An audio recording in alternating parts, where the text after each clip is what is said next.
Hola, ¿qué tal? Bienvenidos al estudio de bases bíblicas que semana a semana, con el favor de Dios, pues estamos estudiando en esta sección titulada Los ángeles, Satanás y sus demonios.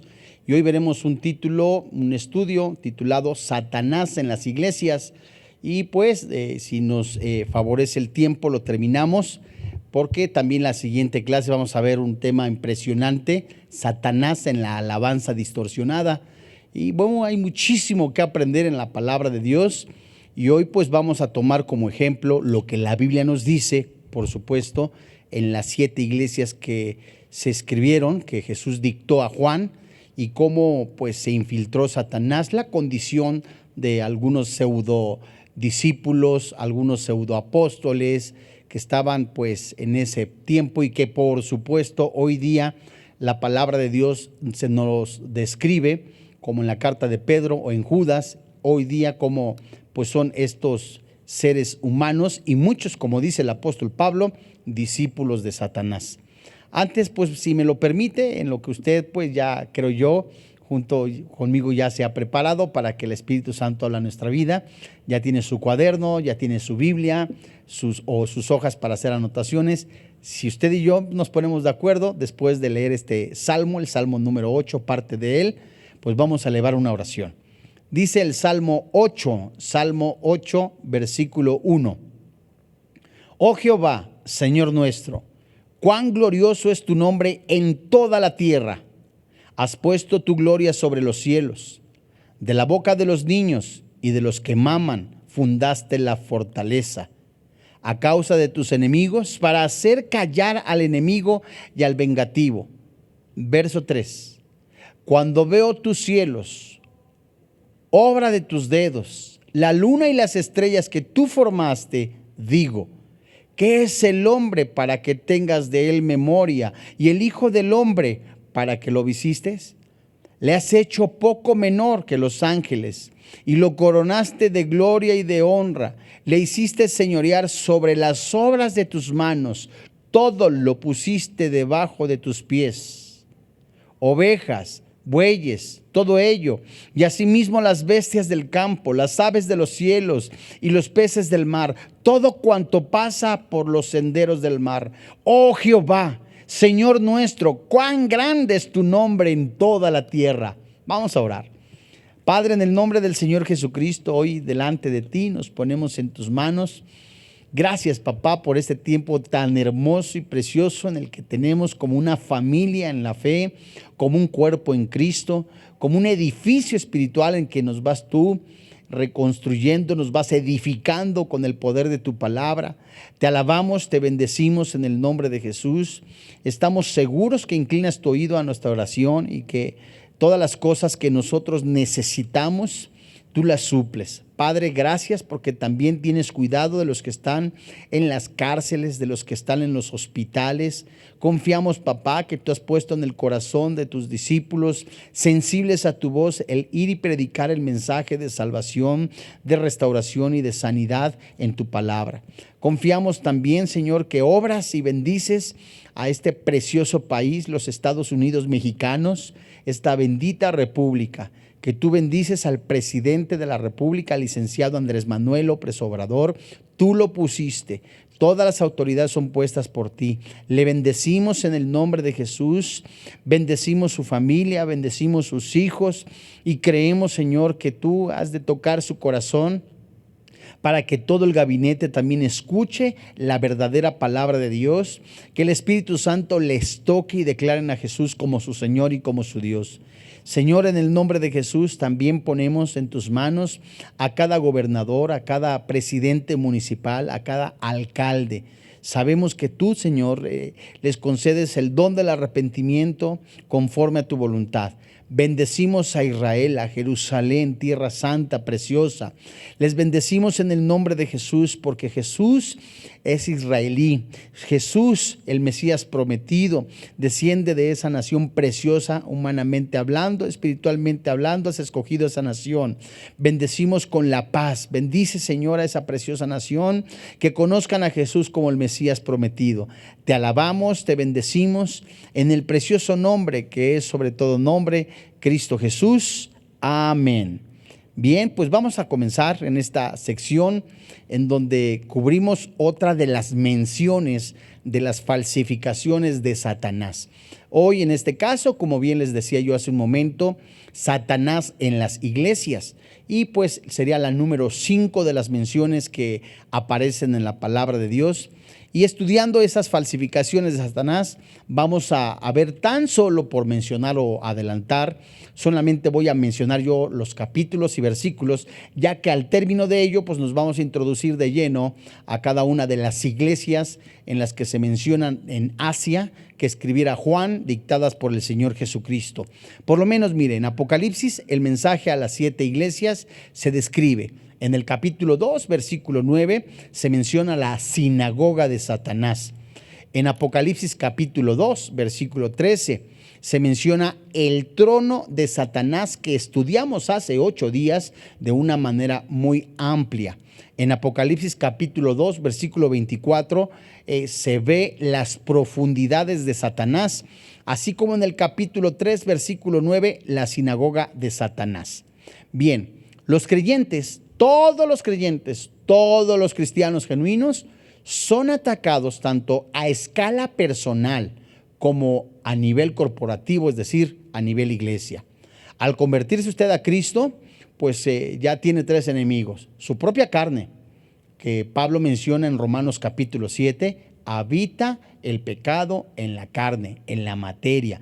En primera carta a los Corintios también Pablo menciona eso, que nuestra lucha no es contra carne ni sangre, ¿verdad? También lo menciona en Efesios, en las cosas espirituales. Pero aquí en nuestra carne, amados hermanos, en la fe, en esta materia, aún no ha sido redimida la carne.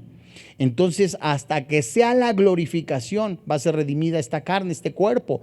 Mientras vamos a estar luchando con las tentaciones, vamos a estar luchando con nuestro propio pecado, la carne, pues. Entonces Pablo advierte a los ancianos de Éfeso y se escribe en el libro de los Hechos, lo leo yo, en el capítulo 20, dice él: porque yo sé que después de mi partida entrarán en medio de vosotros lobos rapaces, que no perdonarán al rebaño, y de vosotros mismos se levantarán hombres que hablen cosas perversas para arrastrar tras sí a los discípulos.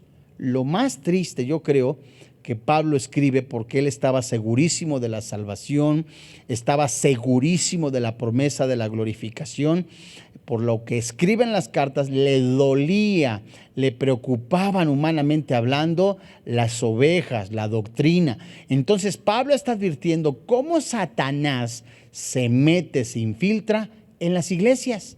Y hasta algunos que llamándose cristianos se meten torciendo las escrituras. Otros tantos que dejan de discipularse, dejan de congregarse, empiezan a tomar la Biblia como a su parecer o a su criterio, recordando que la palabra de Dios no se interpreta más que por sí misma, no necesita interpretación humana, puesto que es autónoma, es maravillosa. Entonces tuercen las escrituras. Todas estas personas que se alejan del Señor, que viven en la carne, llámese pecado, o que son inmaduros, van a ser atacados tanto desde fuera como dentro de la iglesia. Haciendo un pequeño paréntesis, recordará la reconstrucción del muro de Jerusalén, que Tobías Amonita, Tobías Sanbalat, el árabe, los de Asdod, 4 figuras que tipifican tanto a personas que no son cristianas, estaban dentro de la construcción de este muro de Jerusalén. Estos estaban atacando desde adentro, es decir, Satanás ataca desde afuera, me refiero, con personas que no son cristianas, como también usa a personas inmaduras. Y Pablo, el Espíritu Santo, está advirtiendo de este ataque, tanto de adentro como de afuera. Y Satanás siempre está al acecho. Los cristianos enseñados en la Biblia, de acuerdo a lo que dice la segunda carta a los Corintios en el capítulo 2, versículo 11, no ignoramos sus maquinaciones. Y vamos a dar una mirada a las cartas del Señor a estas 7 iglesias de Asia Menor, en donde la primera de las cuales estuvo dirigida a la iglesia de Éfeso. Esto nos ayudará a entender la manera como Satanás ataca a la iglesia. Esas 7 iglesias históricas impresionantemente vemos cómo fueron prototipos de iglesias que han existido durante el transcurso de los siglos desde aquel tiempo. En su visión en Patmos, Juan vio a Jesucristo en su manto real, un manto real, ¿verdad?, sacerdotal y profético, evaluando las iglesias y ordenando el envío de cartas a cada una. Solo 2 de las cartas, las dirigidas a Esmirna y Filadelfia, no contenían alguna forma de advertencia y condenación. La iglesia de Esmirna sufrió gran persecución y se mantuvo fuerte en la fe. La iglesia de Filadelfia también conoció el ataque satánico, pero fue una iglesia agresiva y también que evangelizó. Ambas iglesias conocieron los ataques de lo que nuestro Señor llama la sinagoga de Satanás, y se lo describe en Apocalipsis capítulo 2, versículo 9, así como en el capítulo 3, versículo 9. Un grupo de judíos blasfemos y perseguidores de la iglesia son los que Satanás usó. Esta persecución y la evangelización eran agentes purificadores, porque mantenían la atención de los creyentes fuera de ellos mismos y fijada sin distracciones en la voluntad y el poder de Dios. Esto es interesante. Si un cristiano mantiene su comunión a diario con el Señor, si un cristiano mantiene su discipulado personal, el estudio de la palabra de Dios, evangeliza, va a estar centrada su vida en Cristo Jesús.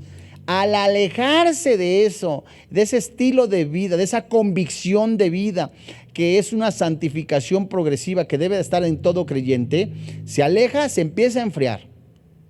Empieza completamente a permitir más la operación de la carne en su vida, y el ataque de Satanás está a la puerta. En las cartas a las otras cartas, ¿verdad?, que apuntara Juan, dictadas por Jesús a 5 iglesias, hay un aumento progresivo en la seriedad de las advertencias. Los cristianos en Éfeso eran activos en buenas obras, perseverantes, intolerantes al pecado, opuestos a toda enseñanza falsa, y habían soportado con paciencia penalidades por causa de Cristo. Pero, hay un pero. Sin embargo, habían dejado su primer amor, su fuerte apego inicial y su devoción original al Señor mismo. Y aunque vivían en medio de una de las ciudades más corruptas del mundo romano, un centro de idolatría pagana y de inmoralidad flagrantes, mantuvieron con fidelidad la doctrina correcta y las normas de pureza moral. Pero por otro lado, su defecto fatal, aunque parece pequeño comparado con las áreas de la gran fidelidad, era la falta de amor. La vibración emocional había desaparecido, el entusiasmo había bajado, el celo se había reducido a un hábito de ortodoxia y tradición. No hay nada más triste en la vida de un cristiano que pueda decir: hago las cosas de manera monótona. Es comparable con un matrimonio. El matrimonio dura completamente con ese fuego encendido, como lo dice primera carta a los Corintios capítulo 13, cuando el matrimonio es sustentado por el fuego del amor, el fuego del Espíritu Santo, la comunión diaria con el Señor Jesucristo, guiados por el Espíritu Santo. Entonces no se vuelve monótono ni se vuelve rutinario, que es lo que sucedió con la iglesia de Éfeso. Y la falta de amor no solo aflige al Señor, sino que da lugar a Satanás en la vida del creyente. Cuando un creyente o un cuerpo de creyentes pierde su sentido profundo de amor por el Señor, ese creyente o la iglesia están al borde de un desastre espiritual. ¿Cómo? Nada más así porque ya no voy a la iglesia, ya no me discipulo, ya no oro. ¿Puede haber cosas catastróficas? Por supuesto, amado hermano en la fe. No por algo el Espíritu Santo, el Señor Jesucristo, le dijo a Juan que lo escribiera a cada una de las iglesias, le dijo sus cositas. En primer lugar, la deserción espiritual empieza por lo general con un simple olvido de gozo de aquellas primeras experiencias después de recibir la salvación. Incluso el gran interés en el estudio bíblico. Que la misma oración, la adoración y la sensación permanente de pertenecer al Señor Jesucristo que se hayan enfriado. Por esa razón Cristo dijo a la iglesia de Éfeso, leamos Apocalipsis capítulo 2, versículo 1 al 5. Es decir, póngale cuidado, porque en el momento que usted ya no ore hoy, ya el lunes, ejemplo, ya no ore el lunes, ya no ore el martes, ya no ore el miércoles, ya el miércoles pues ya ni ganas me dan, el jueves pues hay como que menos, viernes, pues ay qué pesado, ¿no? ¿Qué de qué? No, pues ya me siento mal, o sea, ya no, ¿para qué? Eso es peligroso. Porque en lugar de llenar su espíritu, en lugar de llenar su vida de palabra de Dios, de oración y comunión, hay otras cosas que usted las va a sustituir por eso, como música del mundo, adicciones, tanto el pecado, pues. Entonces usted ya empieza a letargarse y eso es gravísimo. Veamos lo que dice Apocalipsis capítulo 2, versículo 1. La Biblia dice: escribe al ángel de la iglesia en Éfeso, el que tiene las 7 estrellas en su diestra, el que anda en medio de los 7 candeleros de oro, dice esto: yo conozco tus obras y tu arduo trabajo y paciencia, y que no puedes soportar a los malos, y has probado a los que se dicen ser apóstoles y no lo son, y los has hallado mentirosos. Y has sufrido y has tenido paciencia y has trabajado arduamente por amor de mi nombre y no has desmayado. Versículo 4, amado hermano en la fe, pero tengo contra ti que has dejado tu primer amor. Verso 5, recuerda por tanto de dónde has caído, arrepiéntete y haz las primeras obras. Pues si no, vendré pronto a ti y quitaré tu candelero en su lugar si no te hubieres arrepentido. Amadísimos hermanos en la fe, en el momento que un cristiano, dice la palabra de Dios, qué bueno que trabajas mucho, qué bueno que tienes muchas actividades, qué bueno que te la pasas desvelándote, haciendo muchos estudios, haciendo tantas cosas, pero ya no lo haces con amor. Ya se ha perdido ese amor, ese deseo ferviente de agradarme, dice el Señor. Cuando recién me recibiste, dice el Señor Jesucristo, a diario te levantabas, me buscabas con todo tu corazón. En la madrugada clamabas mi santo nombre. Dios mío, ¿qué ha sucedido en tu vida? El profeta en el Antiguo Testamento escribe en los labios del Padre Celestial, diciéndole a su pueblo: ¿qué he hecho yo contra ti? ¿En qué mal has visto en mí que buscas aguas en Egipto? Estás buscando el consuelo en el mundo. Estás buscando de tal manera que tú te sientas alegre, contento, satisfecho en los placeres que el mundo enseña, que engaña. ¿Qué viste mal en mí? Y lo triste es que muchos se lo creen, que nunca les va a pasar nada. Dice la palabra de Dios: tengo contra ti que has dejado tu primer amor. Ese primer amor, ese encuentro entre Jesús y en ti, amado hermano en la fe. En el momento que el Padre Celestial te dijo: te he amado con tanto amor, tus pecados han sido perdonados, ahora tienes la vida eterna. ¿En dónde ha quedado ese momento de alegría, de júbilo, en donde recuerdas que pagó todos nuestros pecados, que pagó tus pecados? Ese amor con tanto que Él derramó en la cruz, ¿en dónde ha quedado en tu corazón? Tu primer amor. Lo has cambiado ahora por las estrategias del mundo. Lo has cambiado ahora por trabajos externos. Lo has cambiado por actividades externas. Haces todo, es visible todo, de pura calidad, por supuesto, pero no tiene amor. ¿De qué me sirve, dice Dios? ¿De qué me sirven tus alabanzas? ¿De qué me sirven tus cantos? No que sean malos los cantos, sino que no estaban completamente con arrepentimiento, no estaban con amor. ¿De qué me sirven tus salmodias? Dice el profeta, diciéndole el Padre Celestial en la pluma del profeta. ¿De qué me sirven tantas danzas si no lo estás haciendo con amor? No hay genuino arrepentimiento. Muchos trabajos, muchas actividades, mucho bla, bla, bla, mucho tilín, tilín y nada de paletas, mucho esto, mucho aquello. ¿Y tu convicción y tu amor, dónde ha quedado? Dice pues, recuerda por tanto de dónde has caído. Le estaba diciendo, ¿desde hace cuándo no me buscas? Es que no siento hacerlo, no es de sentir. No es tampoco por ósmosis, no es tampoco por un chip, no, es que tienes que buscar a tu Señor. Sin Él nada puedes hacer. ¿Desde hace cuánto no haces un devocional a diario? ¿Desde hace cuánto no asistes a la iglesia ahora que ya se está permitiendo que las iglesias asistan de manera presencial?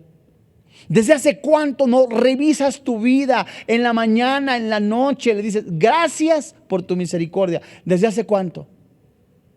Un versículo de la Biblia, ¿desde hace cuánto no lo memorizas? ¿Recuerda cómo eras antes? Antes de que tu amor se enfriara. ¿Cómo eras antes? Es lo que está diciendo. Y en segundo lugar, la deserción espiritual siempre involucra el pecado. Y el Señor les dijo enseguida, arrepiéntete. Apocalipsis 2:5. Los creyentes que están en pecado, incluidos los faltos de amor, deben de ser limpiados por el Señor antes de poder serles útiles de nuevo. Primera carta de Pedro, Malaquías, límpiense los instrumentos. Usted no puede estar sirviendo si está en fornicación, en la alabanza, nada, Dios mío, está sucio. No puede estar practicando la brujería, la hechicería, la santería y levantar las manos sin arrepentimiento. No puede usted estar consultando los caracoles o estar en el rayado y decirle, Señor, Señor, te amo, te amo. En tercer lugar, la deserción espiritual siempre involucra una reducción en la cualidad, sino en la cantidad del servicio cristiano. Es por eso que el Señor le dijo a la iglesia de los Efesios, haz las primeras obras. Creo yo, son obras de fruto de arrepentimiento. ¿A qué se refiere? Bueno, ya no oraba. Una obra de arrepentimiento es buscar a mi Señor. Una obra de arrepentimiento es, Dios mío, no siento hacerlo, sé que no es por hacerlo, necesito hacer otra vez mi devocional, necesito buscarte, necesito pasar tiempo a solas contigo. Veamos ahora Apocalipsis, capítulo 2, versículo 9. Cómo maquina Satanás en Esmirna. Yo conozco tus obras, versículo 9. Yo conozco tus obras y tu tribulación y tu pobreza, pero tú eres rico. Y la blasfemia de los que se dicen ser judíos y no lo son, sino sinagoga de Satanás. No temas en nada lo que has de padecer. He aquí, el diablo echará a algunos de vosotros en la cárcel para que seáis probados y tendréis tribulación por 10 días. Dice el versículo, parte final del verso 10. Sé fiel hasta la muerte y yo te daré la corona de la vida. ¿Hasta dónde? Hasta la muerte. Amados hermanos en la fe, los que se dicen ser judíos, centrémonos en el versículo 9 de Apocalipsis 2. Yo conozco tus obras, lo que haces en secreto, lo que haces que si, según tú nadie te ve, según tú a nadie ya hasta le pusiste triple chapa y nadie se da cuenta, Dios todo lo ve. Yo conozco tus obras, sabe lo bueno que haces, lo malo que haces, y tu tribulación y tu pobreza. Pero quiero decir una cosa, dice el Señor, eres rico. Y también la blasfemia de los que se dicen ser judíos. Aunque eran judíos por su descendencia física, no eran judíos verdaderos, sino paganos en su vida espiritual. Pablo hace el señalamiento en la carta a los Romanos en el capítulo 2, versículo 28, en el que Pablo está diciendo, no se es judío por la nacionalidad, sino se es judío ni por la circuncisión, sino por el corazón. En otras palabras, permítame el término, no se es cristiano porque cargo la Biblia y voy a la iglesia cristiana más cercana o a la donde me acomoda o donde me gusta. Se es cristiano porque estoy consciente, estoy seguro, estoy convencido, porque nací de nuevo y porque el Espíritu Santo cohabita con mi espíritu y estoy rumbo a la perfección en santificación progresiva, entiéndase madurez, esta palabra perfección, que aunque tengo algunos errores, me vuelvo a equivocar, no me quedo tirado, sino que me levanto y sigo adelante con los ojos puestos en Jesús.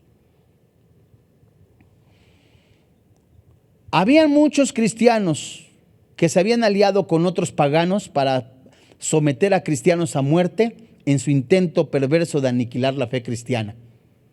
Contra esos tenía un fuerte dolor el Señor en la iglesia de Esmirna.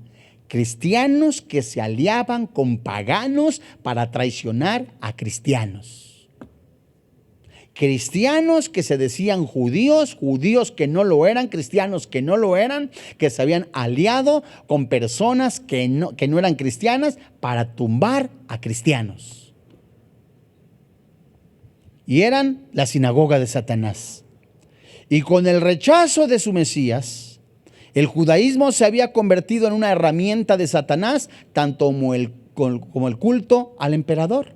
Entonces había cristianos, había personas que se llamaban cristianas, que se habían aliado con personas judías, enemigos de la iglesia, para perseguir a cristianos y llevarlos a un culto al emperador. Esto es increíble, ¿verdad? ¿Cierto?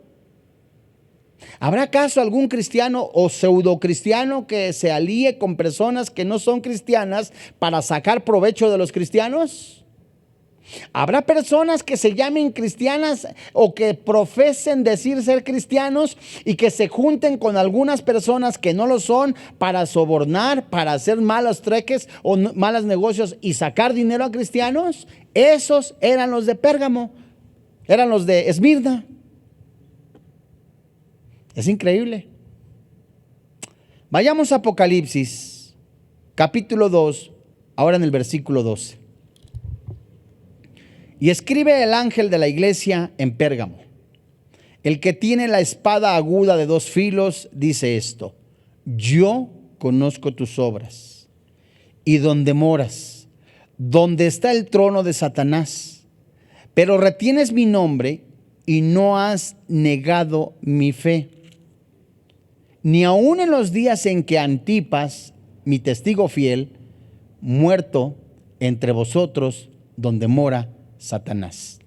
Hace 8 días en la clase que nosotros tuvimos, que se tituló El trono de Satanás, vimos muy ampliamente este texto y cómo la iglesia de Pérgamo también tenía muchas cosas buenas por las cuales fue elogiada por el Señor. Pero a pesar de vivir una ciudad de paganismo atroz y haber soportado persecución en el martirio de uno de los líderes principales, la iglesia no negó la fe, de acuerdo a lo que dice Apocalipsis capítulo 2, versículo 13. Pérgamo era un centro para el culto al emperador y la adoración de Zeus, el cabecilla de las deidades mitológicas romanas. Es probable, como lo estudiamos hace 8 días, que la expresión el trono de Satanás se refiere a su altar. La ciudad también tenía vínculos estrechos con Esculapio, el dios de la curación, cuyo símbolo era forma de serpiente y aún puede verse en las insignias médicas. El piso de su templo estaba cubierto de serpientes no venenosas que se arrastraban sobre los cuerpos de los enfermos y los lisiados con el fin de curarlos. Es indudable que Satanás realizara suficientes curaciones sobrenaturales para mantener a la gente comprometida en esa religión mentirosa. Fíjese usted y póngale cuidado. Si Satanás se mete a las iglesias y Pablo advierte en Galacia, a la iglesia de Galacia, por lo menos para citar Gálatas capítulo 1, versículo 8 en adelante.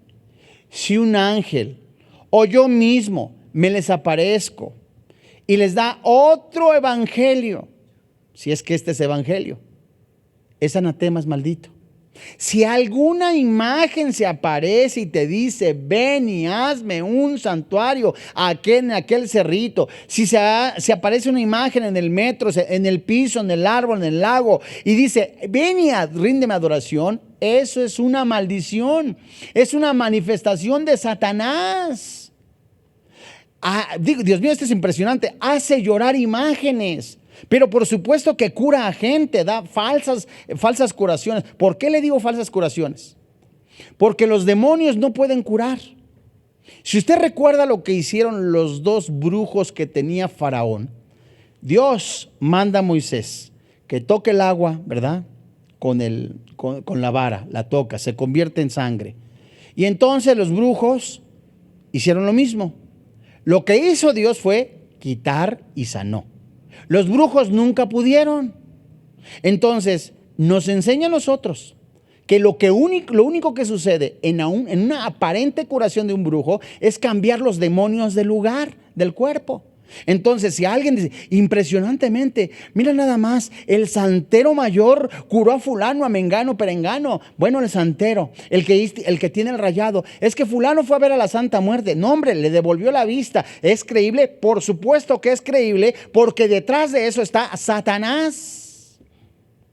Ahora, lo más grave de todo esto, amados hermanos en la fe, es que los que se llamaban cristianos lo practicaban.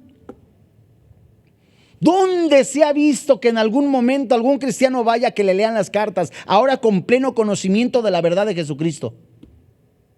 ¿Dónde se ha visto que alguien que llamándose cristiano vaya que le hagan brujería o limpias con pleno conocimiento que ahora mora el Espíritu Santo en su vida? Le voy a decir una cosa. Hace algunos años que me invitaron a un programa de radio llamado La Mano Peluda. La mujer, la bruja llamada fulana de tal, se dijo ser hija de la Santa Muerte. A mí me preguntó, ¿por qué si ustedes son cristianos y algunos llamándose cristianos van y me piden favores de esa índole? Eso es inconcebible, amados hermanos en la fe. Se está pisoteando el nombre del Señor Jesucristo y le está usted abriendo las puertas al mismísimo Satanás. Ser cristiano en Pérgamo era difícil y el pueblo del Señor en aquel lugar era fiel ante todo, pero habían cedido terreno en algunas áreas importantes y es probable que la doctrina de Balaam, como se menciona acá, que algunos de ellos apoyaban, considera la práctica de matrimonios mixtos con incrédulos. El pecado mediante el cual Balac y Balaam se las arreglaron para descarriar a los israelitas, de acuerdo a lo que dice Apocalipsis capítulo 2 versículo 14, Números capítulo 24 versículo 10 y Números 25 al 3, capítulo 25 verso 3. Entonces, amados hermanos en la fe, ¿qué tan sencillo puede ser aquellos que digan, pues si Filomeno X no es cristiano, me caso con él y bueno, pues Dios en su misericordia lo va a convertir? Amado hermano, amada hermana, no se engañe. Era el componente de esta iglesia de Pérgamo, sinagoga, trono de Satanás. También estaban comiendo cosas sacrificadas a los ídolos y cometiendo actos de inmoralidad, participando en la idolatría orgiástica de los paganos degenerados. Ahí andaban estos pseudocristianos, Apocalipsis 2:14. Cristianos que no solamente practicaban la brujería, la hechicería, practicaban la idolatría, aún más, eran inmorales sexualmente hablando. Y en una palabra estaban remediando al mundo, según ellos, cayendo en hábitos y prácticas pecaminosas contrarias a las normas de Dios y al mismo tiempo que trataban de mantener su vida como iglesia. ¿Cómo se llama eso? Hipocresía. apariencia. Que alguno haya caído en algún pecado y que luego venga a los pies de Cristo, alabado sea el Señor.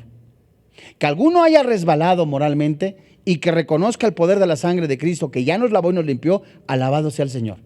Pero que alguno teniendo años, amado hermano, en la fe y llamándose cristiano, permanezca en las brujerías, en las hechicerías, aún en inmoralidad, teniendo amantes, que lleva años con la amante, Dios mío. Ese es uno de los peligros más grandes en la iglesia actual. Muchos creyentes tienen la inclinación de acomodarse de cualquier modo a casi todas las prácticas mundanas, bajo la excusa de garantizar la relevancia de su influencia. Si no, ¿quién les predica?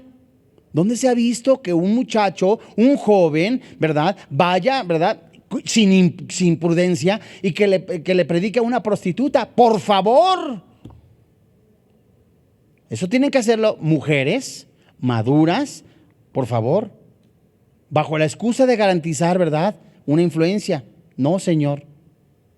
Si el mundo se obsesiona con las cosas materiales, muchos que se llaman iglesia y que pertenecen a este grupo siguen el mismo patrón. Si el mundo baja las normas de sexualidad, lo mismo este patrón de esta iglesia lo hará. Y cuando el mundo se deslumbra con el entretenimiento, aquellos que pertenecen a este grupo llamado un club privado, únicamente como si fuera un club social, no estamos para jugar a la iglesia, estos harán lo mismo, entretenimiento y show para la iglesia. Y cuando el mundo glorifica la dignidad egocéntrica y la realización individual, los que pertenecen a este grupo emula esa actitud. Solo, amado hermano en la fe, solo, ningún cristiano, ninguno podrá resistir ni las pruebas, ni las tentaciones, si no es saturado, si no es lleno, si no es gobernado por el Espíritu Santo. ¿Tenemos tentaciones? Claro.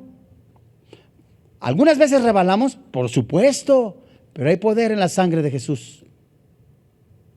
Vayamos a Apocalipsis. Capítulo 2, versículo 18. ¿Tú crees que Satanás se anda tentando ahí? Ay, vamos a darle chance para ver si se... No, Satanás no anda como león rugiente buscando a quien devorar, destrozarlo. Y está esperando al momentico, a ver en qué momento, ¿verdad? Te distraes y te va a dar el zarpazo. No se tienta el corazón si es que tuviera corazón. Apocalipsis capítulo 2, versículo 18. Dice la Biblia a Tiatira: escribe al ángel de la iglesia en Tiatira, el Hijo de Dios, el que tiene ojos como llama de fuego y pies semejantes al bronce bruñido, dice esto: yo conozco tus obras y amor y fe y servicio y tu paciencia, y que tus obras postreras son más que las primeras. Verso 20. Pero tengo pocas cosas contra ti, que toleras que esa bruja, hechicera, manipuladora, mujer, Jezabel, que se dice profetiza, enseñe y seduzca a mis siervos a fornicar y a comer cosas sacrificadas a los ídolos. La tercera iglesia que recibió una carta de advertencia del Señor estaba localizada en Tiatira. Y su problema era con una actitud tolerante hacia el pecado. Cuando el Señor le dijo, préstame atención por favor, esto es bien cuidadoso. ¿Por qué? Porque no se trata tampoco de condenar y irte sobres. No, espérate. Se habla con una persona, Pancho López. Fíjate que cayó en adulterio o este pecadito. A ver, hermano, ¿qué te puedo ayudar? Y ya se va levantando. Pero si Pancho López insiste y es la tercera o cuarta vez que adultera, no debemos de permitir, de acuerdo a lo que dice la Biblia, una persona así. ¿En dónde está la misericordia? Léete primer carta a los Corintios capítulo 5. Pablo dice, ni por eso, ni me escribas.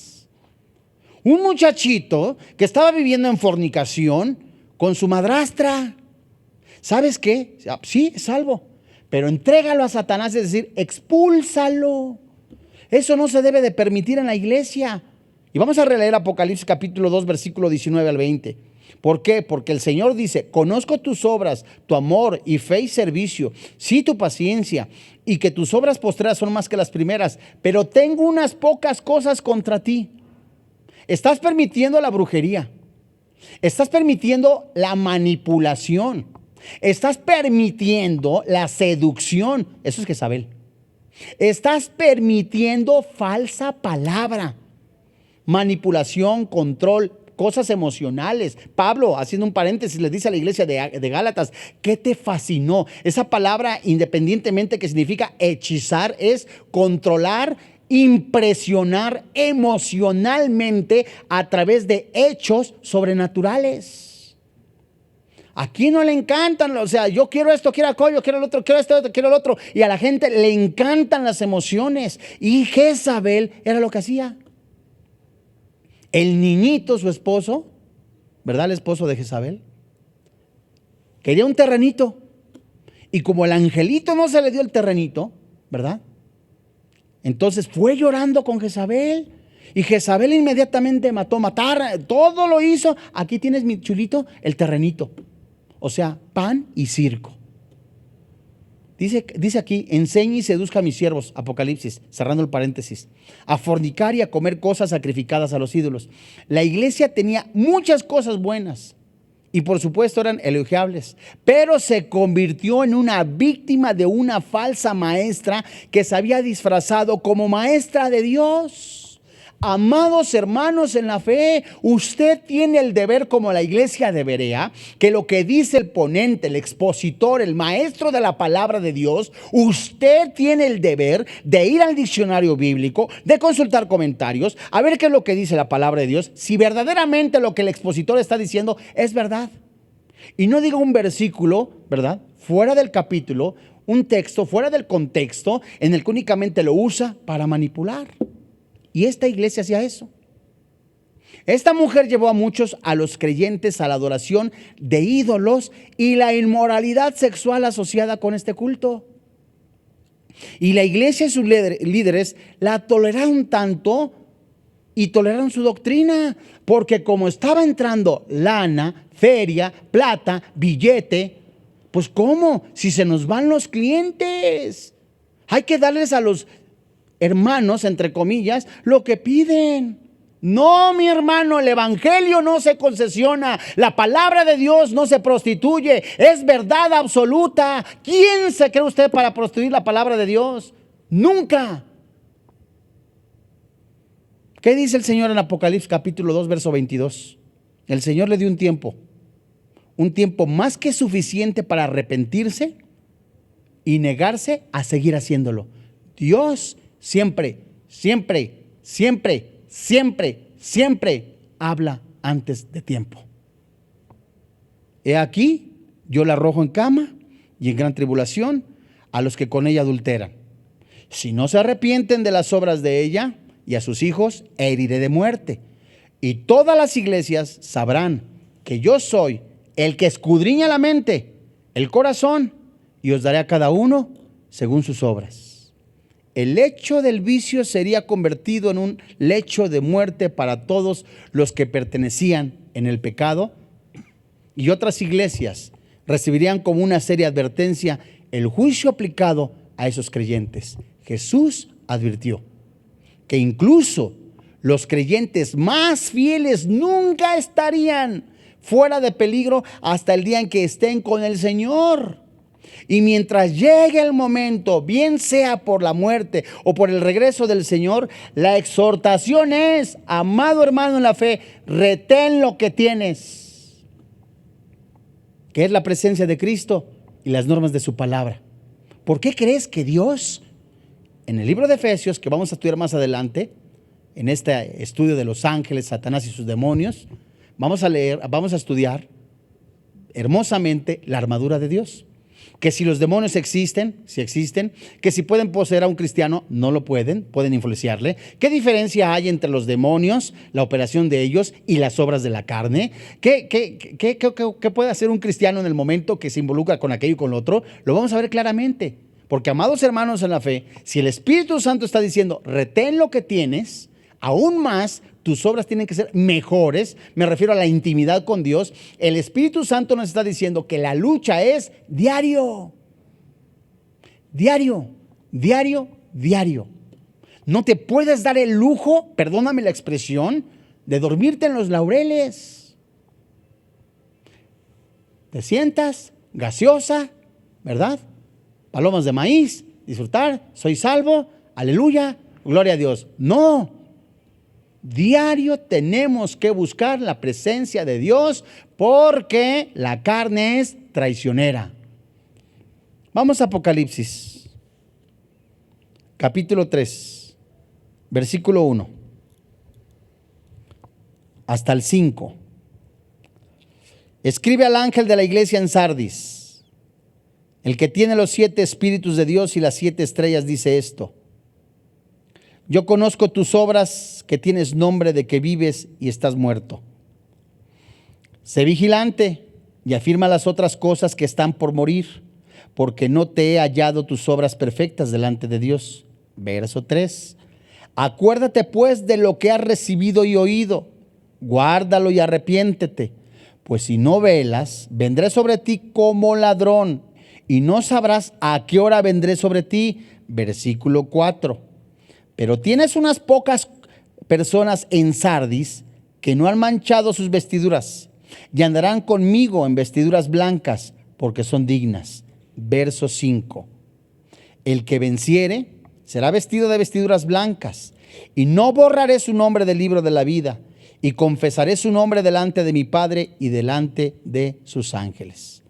La iglesia en Sardis era todavía peor, puesto que contaba con una congregación grande.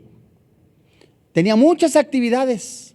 Gozaba de cierta reputación de fama como iglesia viva. Pero el Señor la declaró muerta.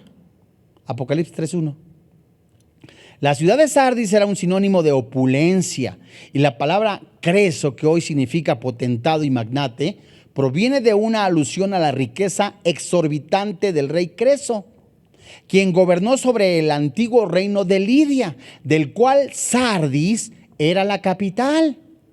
No obstante, las actividades superficiales de la iglesia en aquel lugar no tenían mayor capacidad para mantenerla viva espiritualmente que la gran riqueza y reputación de la ciudad, para mantener su propio pulso político. Entonces estamos hablando de una iglesia únicamente con riqueza externa, puro bluff. Tanto la ciudad como la iglesia cesaron de existir poco después de la época neotestamentaria. Y cuando la iglesia sustituye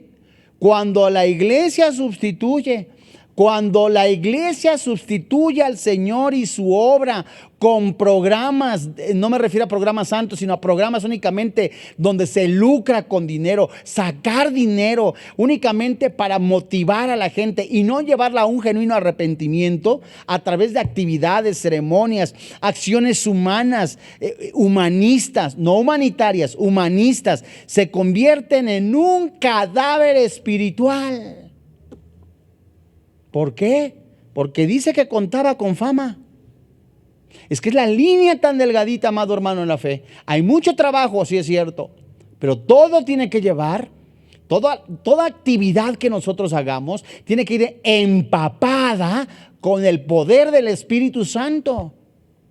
¿De qué sirve? O sea, ¿de qué sirve una persona que pudiera decir, verdad, estoy haciendo esto y esto y esto, pero no hay amor? No va empapada, no va completamente con las aguas de la oración, las lágrimas del predicador. Eso es verdaderamente serio, amados hermanos en la fe. No tenían vida espiritual. ¿Sabes por qué? Porque Dios no estaba allí. No estaba Dios ahí. Se convirtieron en un Icabod. porque la gloria del Señor se apartó de ella. Y cuando le falta amor, la inmoralidad, el ritualismo hueco, la complacencia se apoderan de una iglesia. El resultado es la ausencia total de la vida espiritual. Se convirtió en un pídala cantando. Y los contados creyentes en Sardis no habían manchado sus vestiduras. Los contadísimos fueron animados por el Señor con la promesa de que un día andarían con Él en la fuerza de sus vestiduras blancas en su reino celestial glorioso. Amado hermano en la fe, Hebreos 12, puestos los ojos en Jesús, el autor y consumador de la fe. ¿Vas a recibir persecución? Sí. ¿Vas a tener tentaciones? Sí. ¿Vas a seguir siendo acosado por el mundo? Sí. ¿El mundo va a ejercer presión sobre ti? Sí. Pero mantente hasta la muerte, no negando la fe en Jesús. ¿Qué te lo hace resistir? El Espíritu Santo. Efesios 1, primera carta a los Corintios, capítulo 6. Se nos ha dado el Espíritu Santo, amados hermanos en la fe, para resistir, dice el apóstol Pablo. Esto es hermosísimo. Pablo está orando, está diciéndoles a la iglesia en Éfeso que él ora al Padre Celestial para que esta iglesia despierte, tengan una disposición, que sus ojos sean alumbrados en la palabra de Dios, se den cuenta que ya tienen el Espíritu Santo, el mismo que levantó de entre los muertos al Señor Jesucristo, para que los lleve a esa victoria, la cual es también la glorificación y la victoria sobre el pecado que ya venció Cristo en la cruz. Solo a través de la mortificación de la carne, amado hermano en la fe. El remanente fiel impidió que la iglesia como un todo perdiera su candelero y quedara en el olvido. Pablo dice hermosamente a Timoteo: he peleado la buena batalla. Se describe hermosa, preciosa, contendiendo ardientemente. He llegado a la meta y lo importante, he guardado la fe. No habla de la fe salvífica, habla de la fe en la palabra de Dios. Apocalipsis capítulo 3, versículo 14. La Biblia dice: y escribe al ángel de la iglesia en la Odisea: he aquí el amén, el testigo fiel y verdadero, el principio de la creación de Dios, dice esto: yo conozco tus obras, que ni eres frío ni caliente. Ojalá fueres frío o caliente, pero por cuanto eres tibio y no frío ni caliente, te vomitaré de mi boca. La quinta iglesia advertida por el Señor fue la de la Odisea. Esta iglesia no tenía una sola cosa digna de elogio. Ni siquiera contaba con una apariencia superficial de vida espiritual. Sus miembros eran como un completo indiferentes a las cosas del Señor. Se llamaban iglesia, pero no lo eran. La indiferencia es una enfermedad espiritual que aparece inofensiva y es muy probable que haya acabado con la efectividad de las más creyentes iglesias que cualquier otra. Fíjese usted, los cristianos de la Odisea edificaban como una iglesia, pero no tenían parte alguna en las cosas del Señor. Ellos decían: soy rico, me he enriquecido, de ninguna cosa tengo necesidad. Pero el Señor les dijo, en otras palabras, ellos pudieron haber dicho: yo tengo tantos años en el cristianismo, que me enseñen a mí. No, hombre, si yo soy aquel. Y el Señor les contestó a esos soberbios, altivos, vanagloriosos: ¿no sabes que eres un desventurado, eres un miserable, estás pobre, ciego y desnudo? La complacencia religiosa indiferente e hipócrita es algo más completamente nauseabundo para el Señor que la inmoralidad abierta. El corazón frío es el que Dios busca cortejar y atraer a su amor y gracia, mientras el corazón caliente Él lo acoge en su regazo. Pero el corazón tibio, de acuerdo a lo que dice la palabra de Dios, es repugnante y Él lo vomitará de su boca con aversión total. Permítame, hermano en la fe, O decide recibir a Jesucristo, o decide seguir al Señor Jesucristo, o de plano, Dios mío, decida bien su vida. Porque dice la palabra de Dios que los tibios le causan asco. La iglesia de la Odisea era del todo hipócrita. La clase de la iglesia postiza que en realidad no era iglesia. Es la iglesia liberal de hoy día que se llama a sí mismo cristiana. Y al mismo tiempo niega la deidad de Cristo y su sacrificio expiatorio. Rechaza su palabra, destaca sus normas, es humanista, centrada en el nombre, en el culto al ser humano. Puede tener un cascarón religioso, gran riqueza, influencia política a escala mundial, pero está muerta. Carece de amor por las cosas del Señor, de algún sentido, la necesidad del Señor porque se encuentra en sí misma, está centrada en sí mismo, todo lo quiere para Él, lo espera Él para la vida. Sus miembros son apóstatas, mentirosos, seductores de almas inconstantes, perversos, inmorales, y por cuanto ellos rechazan al Señor, serán rechazados por Él con una náusea, como si fueran vómito que sale de su boca. Esta es una llamada de advertencia, de amor, sí, de amor al Señor, del Señor. El patrón de retroceso y desmejoramiento de estas 5 iglesias es bastante claro. De una pérdida del primer amor por Cristo, al aliarse con el mundo, a la tolerancia del pecado, a la complacencia con programas y actividades que no ha dicho Dios, a la satisfacción con las posesiones materiales y el ego. El adversario, amado hermano en la fe, ataca a toda la iglesia. De esta manera, tentando a los individuos que hay en su interior a caer en tales pecados. No existen ataques contra la pureza y la santidad de la iglesia que no sean ataques personales contra las personas que hay dentro de una congregación. El ataque puede verse con claridad en la experiencia de Pedro. Ningún creyente verdadero está exento de tales ataques. El reconocimiento de las estratagemas destructivas de Satanás. Pablo termina su carta, por ejemplo, a la iglesia en Éfeso, dando ánimo como por apercibimiento a sus hermanos y hermanas de aquel lugar, de la forma similar como Jesús lo hizo en las cartas a las 7 iglesias de Asia Menor, más de 30 años después. He aquí, vengo pronto. El Señor viene pronto y viene por una iglesia fiel. Vamos a orar. Padre, en el nombre del Señor Jesucristo, hoy delante de ti, te damos gracias por este tiempo tan hermoso, tan bello, en el que sigues hablando a nuestro corazón y a nuestras vidas. He aquí, yo vengo pronto, mi galardón conmigo, para recompensar a cada uno según sea su obra. Yo soy el Alfa y el Omega, el principio y el fin, el primero y el último. Bienaventurados los que lavan sus ropas para tener derecho al árbol de la vida y para entrar en las puertas en la ciudad. Mas los perros estarán fuera, y los hechiceros, los fornicarios, los homicidas, los idólatras y todo aquel que ama y hace mentira. Yo, Jesús, he enviado mi ángel para daros testimonio de estas cosas en las iglesias.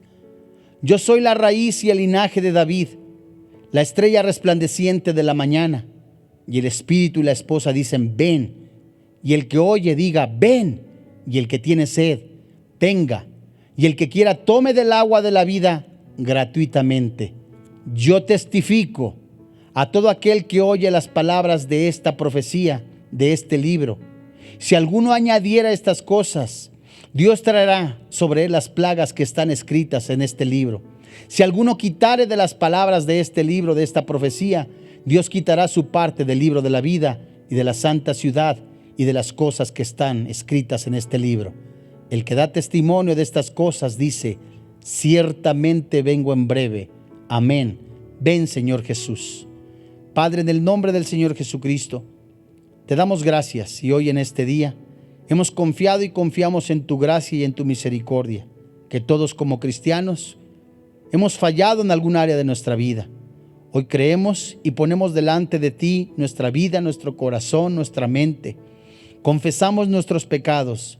Creemos que tú eres fiel, justo, amplio en perdonar y que tú estás restaurando a cada uno de los creyentes que de manera sincera vienen a tus pies. Hoy creemos, Señor, que tú estás obrando en cada uno de nosotros, llevándonos de gloria en gloria. Pero también creemos, papá, que tú comenzaste la obra, tú la vas a terminar. Y creemos que hoy en este día también concedes el don del arrepentimiento a todo aquel que quiera recibir a Jesús. Y hoy ahí, desde su lugar, junto conmigo, si quiere recibir a Jesucristo, haga esta oración. Señor y Dios, reconozco que soy pecador, que la paga del pecado es la muerte y el regalo de Dios es la vida eterna. Creo con todo mi corazón que Jesús murió, que en su cuerpo llevó mis heridas, llevó mis pecados y que su Santo Espíritu le resucitó al tercer día, dándome vida eterna. Creo con todo mi corazón y confieso con mi boca que Jesucristo es mi Salvador personal y que soy salvo en el nombre de Jesús. Amén. Si usted ha recibido a Jesucristo como su Señor y como su Dios, con todo nuestro corazón le felicitamos. Damos gracias a Dios por este medio, por la sensibilidad de su corazón al Espíritu Santo, y de verdad creemos que hay fiesta en el cielo, que los ángeles están gozando porque un genuino pecador se ha arrepentido, ha reconocido a Jesús y hoy está inscrito en el libro de la vida. A nombre del doctor Armando Alducin, de todo el cuerpo pastoral de Vida Nueva para el Mundo, le invitamos a que siga estudiando la Biblia. Si recibió a Jesucristo, nos lo haga saber a través de estos medios para seguir orando por usted. Que Dios le bendiga, que tenga paz. Vida Nueva para el Mundo se sostiene y propaga el mensaje de salvación